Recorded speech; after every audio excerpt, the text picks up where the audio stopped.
আজকে নিয়ে চলে এসেছি একদম ইজি এবং খুব টেস্টি একটা চিকেন পকোড়ার রেসিপি। আর খেতেও যেমন খুব টেস্টি হয়, তেমনি বানানোও কিন্তু খুব চটজলদি হয়। হাতের কাছে সামান্য কিছু উপকরণ দিয়েই কিন্তু আপনারা এটা বানিয়ে নিতে পারেন। তাহলে কথা না বাড়িয়ে চলুন শুরু করে দেওয়া যাক। হ্যালো এভরিওয়ান, কেমন আছেন সবাই? সৃজিত শ্রীর নতুন একটি ভিডিওতে আপনাদের সবাইকে ওয়েলকাম জানাই।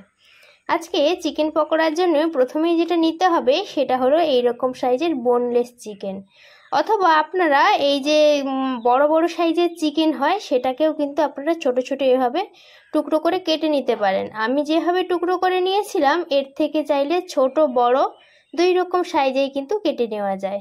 এবার চিকেনটাকে আমি যেটা সবসময়ই করি সেটা হলো লবণ আর হলুদ মাখিয়ে আমি জলটাকে একটু ভালো করে ঝরিয়ে নিই। তারপরেই চিকেনের মধ্যে দিয়ে দিয়েছিলাম লবণ, হলুদ, লঙ্কার গুঁড়ো, বেসন দিয়েছিলাম 2 চামচ, আর কর্নফ্লাওয়ার দিয়েছিলাম 2 চামচ, আর তার সাথে দিয়েছিলাম এইটা হলো চিকেন মশলা। এটাতে কিন্তু খুব সুন্দর একটা টেস্ট আসে। আর সাথে দিয়েছিলাম একদম সামান্য একটু ইয়েলো ফুড কালার। এটা কিন্তু অপশনাল, চাইলে দিতেও পারেন অথবা নাও দিতে পারেন। তারপর দিয়ে দিলাম একটা ডিম, আর দিয়ে দিয়েছি একটা বড় সাইজের পেঁয়াজ কুচি, বড় চামচের 1 চামচ আদা রসুন বাটা, কাঁচা লঙ্কা চেরা। কাঁচা লঙ্কা চেরাটাও প্রায় ওই বড় চামচের 1 চামচ হবে। তারপরে খুব সামান্য একটু তেল দিয়েছিলাম, হাতের কাছে যেটা ছিল সেটাই দিয়ে নিয়েছি। যে কোনো তেল কিন্তু 1 চামচ দিয়ে নিতে পারেন। দিয়ে সবগুলো উপকরণ কিন্তু খুব ভালোভাবে আমাদের এটা মিশিয়ে নিতে হবে।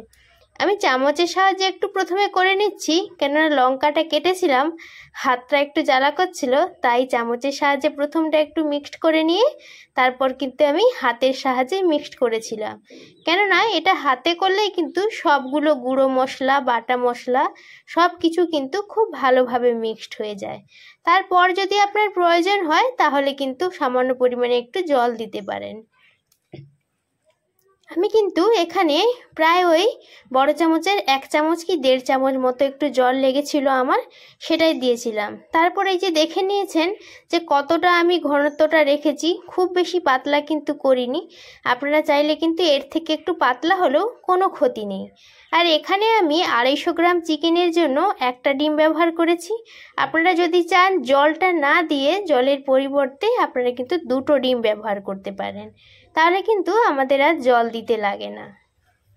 এবার সবগুলো জিনিস ভালো করে মিক্সড করে নিয়ে প্রায় ওই 10-15 মিনিট মতো রেখে দিয়েছিলাম। তারপরে কিন্তু কড়ার মধ্যে সাদা তেল গরম করে একটা একটা করে দিয়ে তুলে আমরা ভেজে রাখবো, মানে ভেজে আমরা তুলে রাখবো। আর এটা ভাজার সময় একটা জিনিস খেয়াল রাখতে হবে, গ্যাসের ফ্লেমটাকে কিন্তু প্রথমে আমাদের হাই করে দিয়ে চিকেনগুলো তেলের মধ্যে ছাড়তে হবে। তারপর কিন্তু ফ্লেমটাকে যতটা সম্ভব কমানো যায় ততটা কমিয়ে দিয়ে আমাদের এটা ভাজতে হবে। নাহলে কি হবে, ওপরে কালারটা চলে আসবে কিন্তু ভেতরে চিকেনটা হবে না, আর ওই ক্রিস্পিনেসটা কিন্তু আসবে না।